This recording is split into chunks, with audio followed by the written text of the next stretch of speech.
देश की लोकप्रिय खिलाड़ी और अब हरियाणा के जिंद की जुलाना से कांग्रेस विधानसभा प्रत्याशी विनेश फोगाट हमारे साथ हैं।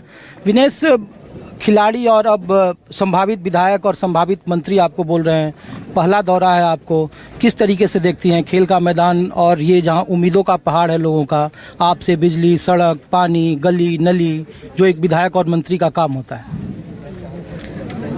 बहुत अलग एक फील्ड है, लेकिन भावनाएं, प्यार, सम्मान तो वही है।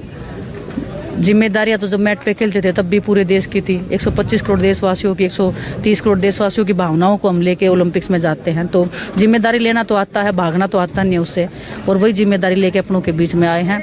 और अगर मैं इनको ये सब मूलभूत सुविधाएं अगर मैं दे दूंगी तो मुझे भी ऐसे लगेगा कि मैंने उनके लिए कुछ किया। इन्होंने मेरे को बहुत कुछ दिया है ना, पूरे देश ने बहुत कुछ दिया। अभी मेरे को पे बैक करने का टाइम आ गया है, मेरे को देना पड़ेगा। मेरे को इन्होंने जो मेरे पीछे जो मेहनत, जो दुआ, जो प्रार्थनाएं की हैं, उसका भी वापस देने का टाइम आ गया है। तो मैं उनको अपने पूरी मेहनत से, पूरी ईमानदारी से उनको वापस दूंगी। लेकिन विनेश, लोग कह रहे थे कि जिस सीट से कांग्रेस बीते 20 साल से नहीं जीती, राजनीतिक सवाल मैं इसलिए पूछ रहा हूँ क्योंकि आप राजनीतिक मंच पर थे, उस 20 साल के जीत के सूखे को कैसे विनेश फोगाट खत्म करेंगे? क्या उनकी लोकप्रियता इतनी बड़ी है या हरियाणा अस्मिता का सवाल है? क्योंकि हरियाणा के सामने बहुत लंबी फहरिस्त है, बिना खर्ची पर्ची के नौकरी, आप जिस फील्ड से आती हैं वहाँ खेल के बढ़ावा को लेकर सबसे ज़्यादा चुनौती होगी। हर लोग आपसे रोजगार मांगेंगे। आपके गाँव में जब घूम रहा था लोग कह रहे थे कि रोजगार कैसे देंगी, बच्चों के खेल में कैसे आगे बढ़ाएंगी, गली नली सड़क कैसे बनेगा, पीने का पानी कैसे बनेगा? सब चीज़ें हो जाती है जब आपके पास में आप उस हम क्यों आए यहाँ पे? जब हम विधानसभा में जाएंगे तभी तो वो कर पाएंगे ना, जो हम नहीं कर पाते हैं। बहुत सारा जो हमारे किसान हैं, जो परेशान हैं, जो रोड पे बैठे हैं, सड़क पे बैठे हैं, जब वो परेशान होते हैं हम लाचार महसूस करते हैं कुछ, क्योंकि करने को कुछ है नहीं। अभी वो टाइम आ गया है, हम चाहते हैं कि उस जगह पे हम बैठे कि वो हमसे मांगे और वो हम उनको तुरंत दे और वो खुशी खुशी से बोले कि हाँ, हमारे बच्ची ने कर दिया हमारे लिए।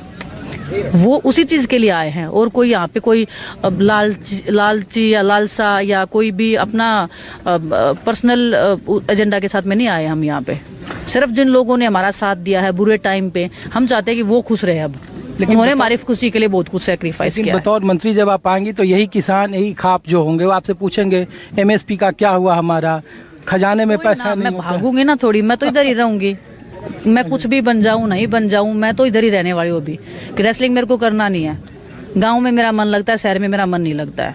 शहर में ना दूध मिलता है ना और कुछ मिलता है। आपको यहाँ पे अच्छा दूध मिलेगा, फ्रेश हवा है, सब कुछ यहाँ पे अच्छा है, तो गांव से अच्छा तो कुछ नहीं है। ठीक है, लेकिन विनेश, जैसे जैसे राजनीति बढ़ेगी आपकी, राजनीति बढ़ेगी, मैं सीखूंगी ना। राजनीति क्या है? अगर आपकी भावनाएं, अगर आपकी ईमानदारी आपके साथ में है, अगर आप काम करना जानते हो, लोगों की इज्जत करना जानते हो, तो मुझे लगता है कि वो सब चीजें हो जाती हैं। लेकिन छींटाकशी भी एक बड़ा टूल्स है, कला है राजनीति में जवाब देना।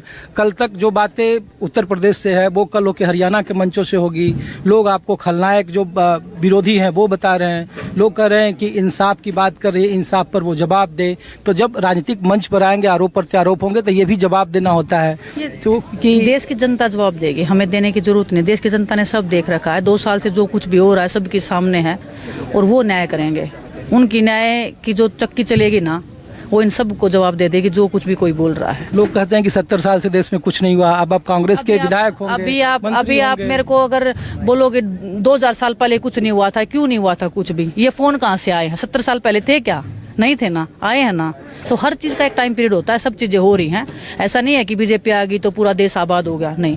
एज ए खिलाड़ी होने के नाते मेरे से पूछो, आज तक 70 साल के इतिहास में ऐसा नहीं हुआ किसी भी खिलाड़ी को रोड पे घसीटा गया हो, पुलिस द्वारा पीटा गया हो। हुआ है क्या? वो हो गया। किसके राज में हुआ? बीजेपी के राज में हुआ। बस एक आखिरी सवाल है, अगर बताओ ना। नहीं, ये लोग सवाल पूछते हैं, हम लोग भी कहीं जाते हैं। 70 साल में जो नहीं हुआ वो हो रहा है। किसानों को किसने, 700 किसान आज तक मरे हैं क्या? इतिहास में मरे हैं क्या? नहीं मरे ना। किसने मरवाया? बीजेपी ने मरवाया। अब भी मैं किसानों के उसमें गई थी, लोग कैसे रह रहे हैं मैंने देखा है। मेरे को मेरी चीजें याद आ गई जो हम 1 साल पहले बैठे थे। वो नहीं हुआ, वो बीजेपी कर रही है, और वो सच्ची बोल रहे हैं। 70 साल में जो नहीं हुआ वो सही बोल रहे हैं। वो अपने कर्म बता रहे हैं कि हमने क्या कर दिया। उनके हिसाब तो परमात्मा, जो ब्रजभूषण जैसे बोले, उनका परमात्मा भी उनका हिसाब लेगा एक दिन। जब वो जाएंगे ना, तब उनसे एक एक चीज का हिसाब लिया जाएगा। अच्छा, चलिए एक आखिरी सवाल बस, कि अगर रेलवे ने आपका इस्तीफा मंजूर नहीं किया तो जो साजिश, जो पेरिस ओलंपिक से बात हो रही थी, वो साजिश आपका पीछा, तो फिर नामांकन जो चीज अभी तक हुई नहीं है उसके बारे में मैं कुछ ठोस बोल नहीं सकती हूँ। अभी प्रोसेस में है जो चीजें, नामांकन तक आने दो डेट, उसके बाद में क्या हो रहा है वो मैं आप सब लोगों को उसी टाइम पे बताऊंगी। अभी कल का वर्किंग डे स्टार्ट हो रहा है, उसके बाद देखते हैं क्या होगा। शुक्रिया। तो जुलाना से आप तस्वीर देख रहे थे, कुछ और जगहों पे ले चलते हैं, कुछ और तस्वीर आपको दिखाते हैं।